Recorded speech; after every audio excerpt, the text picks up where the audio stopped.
Good afternoon, everybody. Today I am going to make a pork loin in my convection oven in my tiny home. So, if you're like me, you just got a convection oven or you're interested in getting one, I look for recipes all over the place for doing it in a convection oven.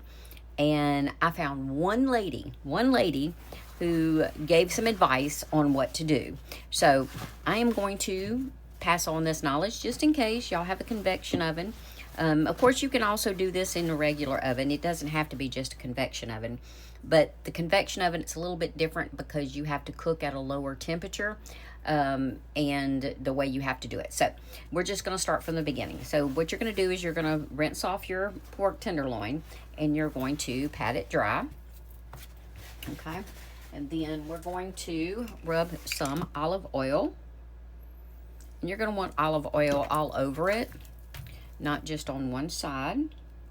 So we're going to do that. And then we're going to put our seasoning. Now what I do, you can do your salt, pepper, garlic, all that fun stuff. But, okay, so you can do salt, pepper, oregano, whatever you like to do. I just go ahead and just use the Tony Chachere's because it's got a whole lot of different seasonings in it. So you're just going to coat your meat, and you can coat it down pretty good. I also like to use just a little extra garlic powder. And you're going to kind of massage that in, and you're going to do that on both sides. And yes, you can cut this silver skin off, but you also, it's good to leave it on there just to kind of like, you know, that fat from this is going to drip down. So once you get your seasonings coated, you're going to put your convection oven, you're going to preheat it. You're going to put it on oven, bake, and you're going to do 320 degrees for 25 minutes. After 25 minutes, you're going to raise the temperature to 375 for an additional 10 minutes. 10 to 15 minutes until it gets to 140 degrees with your meat thermometer. So I'm going to finish getting this put into a pan, and it says to put it into a pan with like where it has little holes and stuff, in a shallow pan. So I'm going to get that set in there, and it says to put it onto the middle rack. So we're going to get that. Well, get that slid in there. Okay. Now we're going to put this. I got the timer going for 25 minutes. I'm going to come back in 25 minutes, and we're going to check. We're going to go up the temperature, and we'll go from there. It's been 25 minutes. Now, according to what that lady said, we're supposed to turn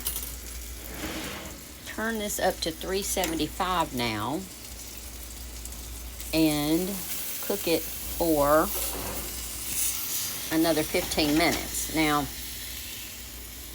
I don't know. I think it's going to take longer than 15 minutes, but I could be wrong. So I'm going to turn this back in here, put this on 375.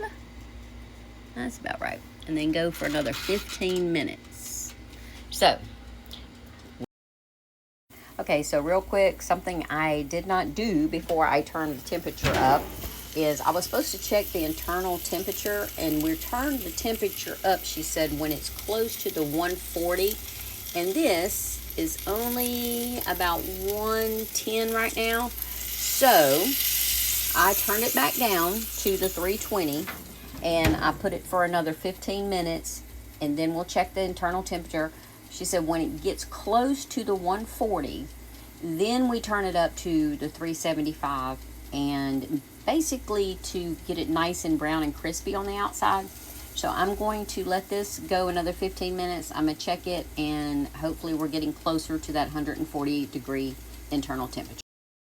Okay, back again. It's been additional 10 minutes, and it dinged. So let's see where we are.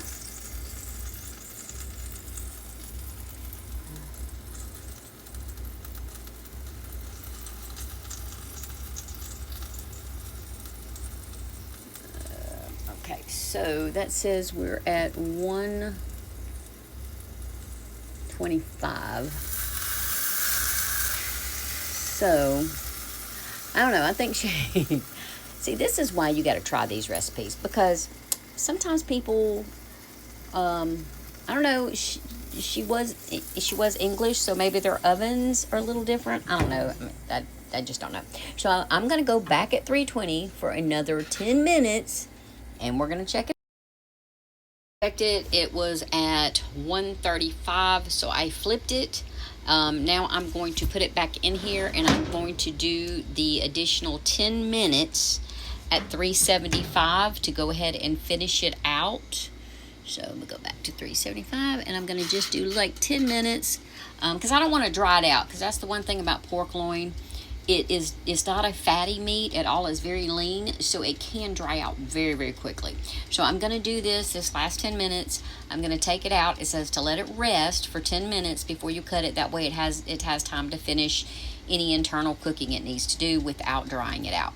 So we will check it in about. Okay, so I did it the additional 10 minutes. Check the temperature. It was 140, which is the perfect temperature for your pork loin. It can still be a little pink on the inside. I know that goes against everything we ever was raised with. Is pork, you can't eat it pink.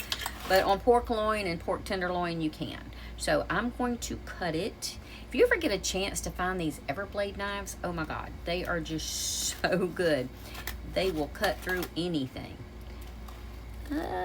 Yeah, dang it, I did it again. I think I cooked a little bit too long. Probably could have taken it out when it was about 1:30 before I did a little bit more time, because you do want it to be a little bit pink on the inside. I mean, it looks like it's going to be juicy, so I'm going to get me a little taste here.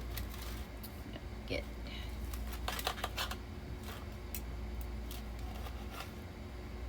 see?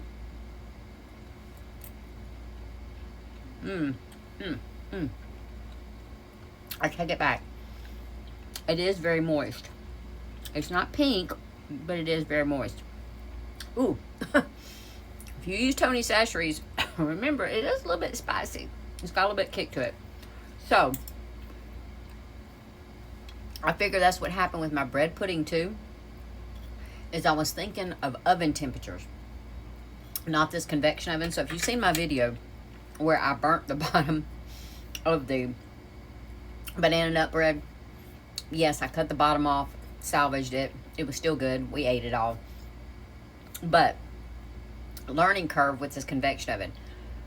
Cook it on lower temperatures. Don't have to cook it as long.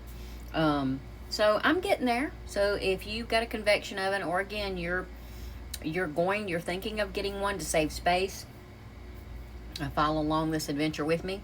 If you have recipes for a convection oven, please put it below, or a link, or or if you have someone you follow who does a lot of cooking in convection ovens, I'd love to follow them.